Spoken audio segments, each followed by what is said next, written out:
Hello everyone and welcome to this issues of Anti-Life Reviews. I'm going to be sounding like a broken record here, but due to seemingly perpetual illness, you're getting all of my February shows in one shot.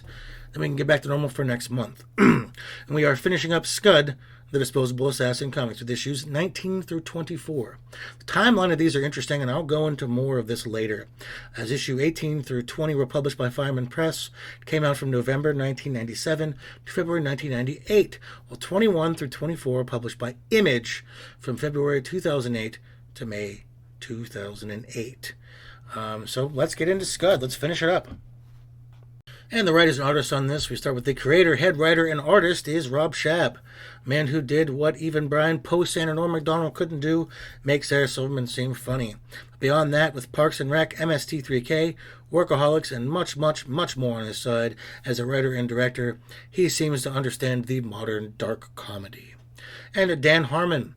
I mean, if Rick and Morty and Community don't strike it in one way or another, I think nothing will. He's been influential on modern comedy and culture in one way or another in the past number of years, and thankfully, Chevy Chase also hates him. And finally, I get to talk about Mondi Carter, who was involved in this and I know nothing about. So, moving over to the issues, where did we leave off? Femme Fatale Studio and our hero Scud have avoided the big battle for Earth's future between Mr. Spider-God's army and Voodoo Benjamin Franklin's zombie army. The two are having quantum leap-style travels on a robot horse. It takes them to different places to help people, I guess. And whom is Scud? By this point, you should really know. But he is our hero, the Disposable Assassin, a robot killer who dies when completing his task. Well, originally he didn't want his target to die, a squid plug piecemeal monster named Jeff, but it turns out Jeff is the last horseman of the apocalypse, so we'll see. Well, our heroes arrive on a beach in the mid-'80s to help some nerds win a volleyball game against who else? The jocks. Then there is a generic slasher dude killing off the jocks and some of the nerds as well, but he's followed by a zombie lifeguard who is happy to help. Okay. Our heroes are off after having won a volleyball game, I guess. And they arrive in heaven, and Hank Grit is there. And Hank Grit is Studio's father. We find out the Seraphim have bound God and taken over heaven, and that they were the ones who paused Scud during the final battle with Spider-God and Ben. It turns out the rapture happened years ago, but Satan never showed up. So the humans just became more and more depraved. And everything that has been happening, like the black hole, was the Seraphim trying to destroy Earth, which they now want Scud to do. But of course he refuses. Hank Grit attempts to save them, but Studio is killed by a flaming sword, and Scud decides he will become the fifth horseman and destroy the Earth. Scud is sent back in an egg, and 10 years pass before he hatches. He finds out the zombie zoo war ended with Ben winning for the robot devil named System, and he has taken over Scud Co., among other businesses. Drywall has grown and can now speak English. He's here to help Scud take down Ben and end System once and for all. He wonders why Scud went away, for her maybe, leaving them all behind to contend with this horrible new world. He says, "It's good to have you back, Scud." And Scud just says, "No, it isn't." Scud admits he saw hope in Studio, that he saw life could be more than just staying alive, and it would be all worth it to be with her. Drywall and Scud easily break into Ben's office, which is obviously a trap, as Jeff is also contained there. Ben tells Drywall that Scud is there to end the world, and a fight breaks out between Drywall and Scud, but Jeff joins, and Jeff is joined by many, many Scuds ready to kill our heroes. Scud takes out his brothers. Ben is killed, System arrives and takes Drywall, and is down to Jeff and Scud one-on-one, just how it started. But Scud can't kill Jeff, literally. Though her body was forged by the Seraphim, her heart was made by God, and you will never get her back. You will live throughout eternity, your only companion, this beating heart. And Jeff leaves Scud a failure. System arrives, wanting to end things, but Drywall and his brother Misc break out of the devil's clutches, and Hank Grit arrives to take everyone to the final showdown. Scud, Hank, Drywall, and Misc raise hell on the angels, the Seraphim, and Jesus himself. Seems to be going in the hero's direction until it isn't. Scud is cut down with the same flaming sword that killed Studio. The gang is beaten by angels until Misc fires a crystal that frees God from bondage, and he begins eating angels and whatever else is around in a mad haze. Scud puts Jeff's heart in Studio's decaying visage, which the Seraphim left to rot. She comes back to life, but with some tentacles. She kills the Seraphim, Drywall and Misc get their mom back, and I guess everyone lives happily ever after. Alright, let's talk about what happened here. The time jump first. Rob said he was unhappy with the way the writing of the story was going, which is totally understandable given what we saw, and he just couldn't end it. He also mentioned a bad breakup. So there were many factors. That's really the only reasons we got for the delay, and it's his characters and products, so if he doesn't feel like he could live up to expectations, I totally understand. But as far as the actual writing goes, I agree with Rob. This, before the time jump, was a mess. That first issue with the nerds and jocks, it was funny. It takes place in the mid-'80s, we can tell, because the kid has a Return of the Jedi shirt on and there's an Atari shirt. And Studio makes a horribly funny joke to one of the jocks. Be sure to get AIDS when they invented. I didn't want to laugh, but I did. But what was the point? We introduce a killer that we only see for one panel after this, which I'll talk about in a moment. Studio and Scud don't do anything besides win a volleyball game. The zombie lifeguard dude is the one who takes out the killer. Okay, added nothing, much like some of the other Quantum Leap style stories we've seen from them thus far, really. I've had a lot of complaints about those, personally. Then we have the Seraphim stuff, and okay, they killed Studio. But then why would Scud decide to work for them? Why not try to release God from his bondage and have him bring her back? I would presume that's in God's power. But okay, this is to set up something. That could be genuinely good, but I feel it's so rushed. It felt like we were condensing 12 issues into 4. I had so many questions, and it just felt like we had to get this, and this as quickly as possible because we only have 4 issues. We missed the big battle between Spider-God and Ben. We missed seeing really how dystopian things have become. We get no more story on System, the robot devil. In fact, he's killed in one panel by Drywall and his brother. Where did this brother come from? Was that in the Drywall mini that I've not read? Same with the mom. I've never seen this one before. I'm supposed to care about her at the end? No idea.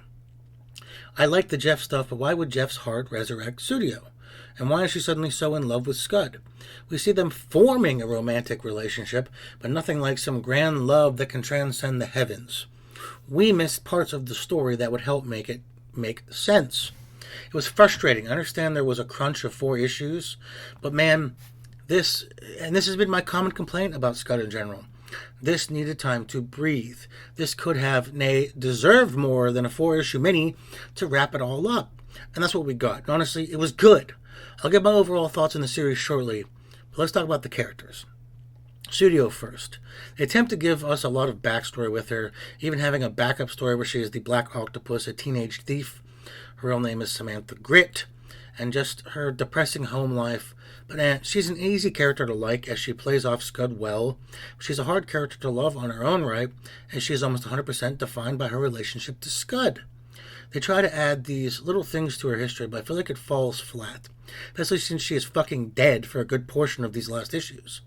And like I said, I don't really buy the so deeply in love thing at the end. It wasn't part of her character, and further reduces her to that girl Scud loves with little agency for herself.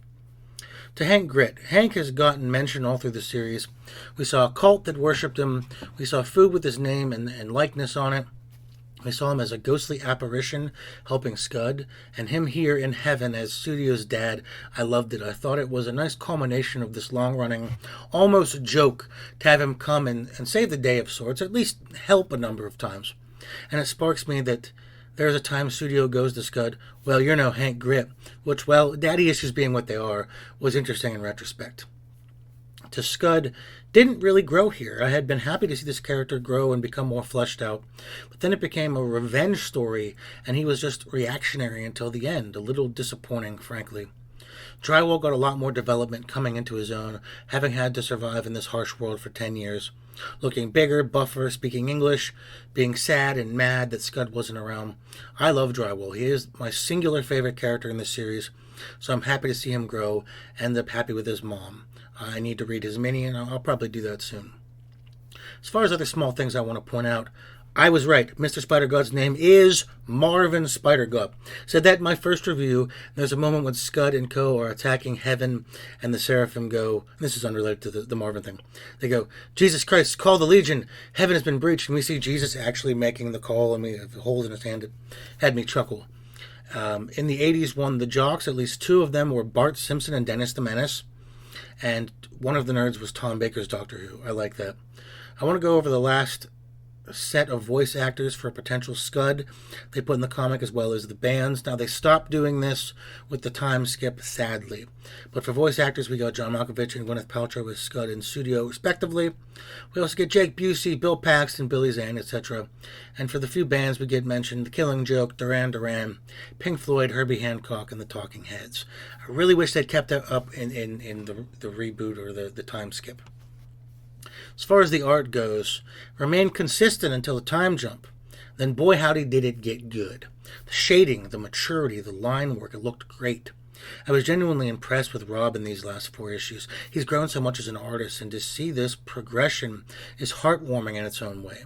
The splash pages of the Spider-God Ben zombie fight was amazing. The 33-panel layout of Scud killing the other Scud was awesome.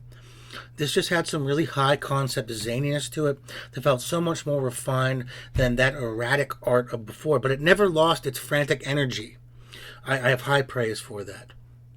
We do get to see the potential Four Horsemen here, with Jeff being one, the killer from the 80s being another, one being a McDonald's nipple soda monster, and one being a brutalist architecture monster with nails on its hands. It's a shame we didn't get more inspired designs, especially in Heaven, where we had God looking like Santa Claus, the Seraphim looking like goblins with wings, and the angels looking like, generic page boy bob cut guys. I would have loved to see more diverse creatures there, and we never got to see the weird things that were hanging around System and Hell. I wanted to learn more about them. I wanted to see them more. But yeah, Rob is a very good artist, and I wish I saw more of his work. Overall, and this is an overall for the entire series, I liked Scud a lot. But it should have been 50 issues. It had so much more story to tell. And like I said, it never let itself breathe. It never gave itself time to let these stories open up and see where they could go. It's a frustrating experience, and I mean that in a good way, because I wanted more for these characters, for these stories. I would absolutely recommend Scud to anyone, especially people who enjoy the kind of community-style comedy, as you're getting a lot of that. But you're also getting heart, sincerity, the characters you can care about, especially Drywall. Just a shame it was cut so short in so many ways. Maybe one day we'll get more Scud, and I'll tell you, I'll be waiting. Well, that was the end of my review of Scud, the Disposable Assassin. What is your favorite assassin in comic book history? Let me know down below. I also want to thank each and every one of you who were here for this, as few as there are.